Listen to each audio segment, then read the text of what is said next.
Hello and welcome to another episode of Viking Women's Basketball with Chelsey, Gregg.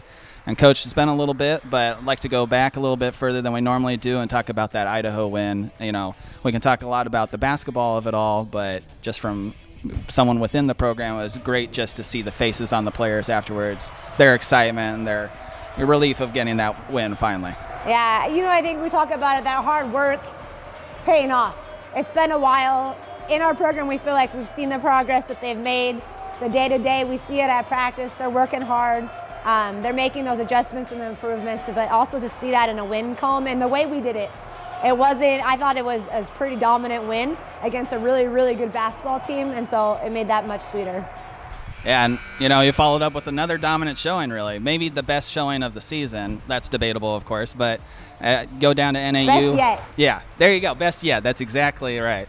But yeah, you go down to NAU, you win 78-66. Hold, Big Sky's top offense to 12 points below their average. Offensively, you shoot a season-high 51.8%, and, a lot of that was in the third quarter. You scored 30 points, turned a 1-point halftime deficit into a 15-point lead entering the fourth quarter. So just a complete performance, I think, against NAU.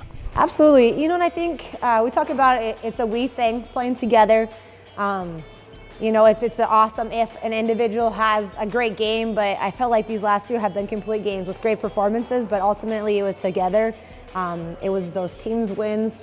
And I think something that we saw with NAU was points off turnovers. We've been forcing, we're close to top of league and steals per game, but are we, taking advantage of those opportunities? Are we converting those into points? And at NAU we did so.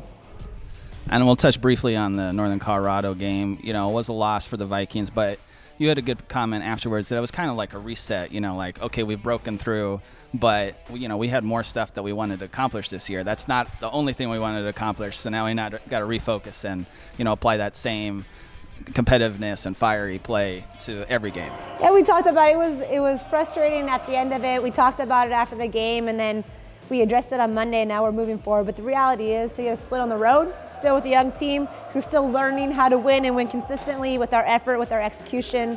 And how do you take care of yourself on the road, and what does that look like? And, and as a staff and for myself, we'll make sure that we continue to prepare our team for those opportunities. But kudos to UNC, they were ready to go. They were hungry for a win. They hadn't had one in a bit.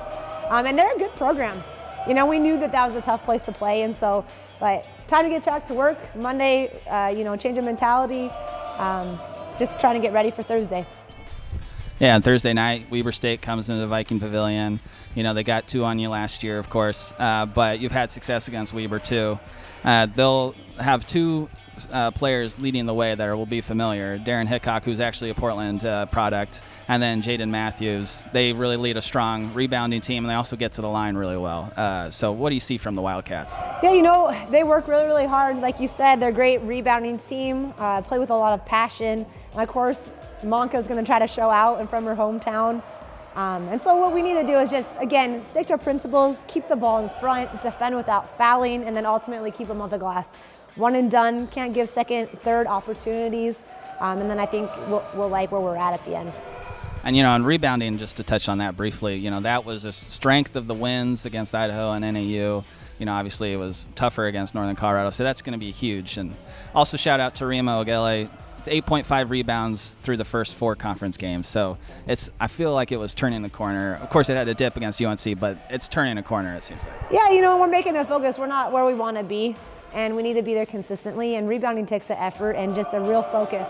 Whether it's practice or games, we want to continue to make that top of mind because like you said, within our wins, that is a commonality, is that we're out rebounding teams. It also allows us to control pace a little bit. One and done, we can go push the basketball, make better decisions in transition, and it's super deflating when you allow teams to have 10-plus offensive rebounds. It's giving them extra possessions, opportunities, but also it's just you have to play defense for another 20 seconds, and that takes a lot out of you.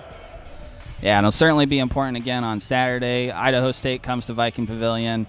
They had a crazy roster turnover, but it's still kind of a similar, familiar Idaho State team, a very strong defense, the Big Sky's top defense, in fact. So, especially with Portland State up there as well, it's going to be a defensive heavy maybe Saturday. Yeah, I think so. Seton does a great job over there. they used to be, you know, the old heads, and now they got some new kids and some, or not new, but some young kids that don't have a lot of experience. But the reality is that's a championship program. He knows how to get them there, and so we have to be ready to go. Callie Bourne's playing really well for them, leading the way. And then they had some kids that have really filled in. I'm not sure if Finley Garnett will be back. Looks like she's been out the last few games, so we'll have to see if she's ready to go. But some players of theirs have really stepped up. And so, like you said, defensively, they're just really good after it and very opportunistic on the offensive end, very disciplined. And so for us, it's going to be continue to stick to principles and do what we do well, and not really get away from that. Whether the game is physical, whether, you know, our shots aren't falling, what can we control? It's our defensive effort, our rebounding, and then I think we'll be happy with where we're at. All right, there it is. A reminder, it's Thursday night against Weber State, Saturday against Idaho State. Thursday is also Pride Night in support of the LGBTQ plus community, so come on out, wear your rainbow colors, and have a great time at the Viking Pavilion. If you can't make it, all games are on ESPN+, and all information is available at GoVikes.com.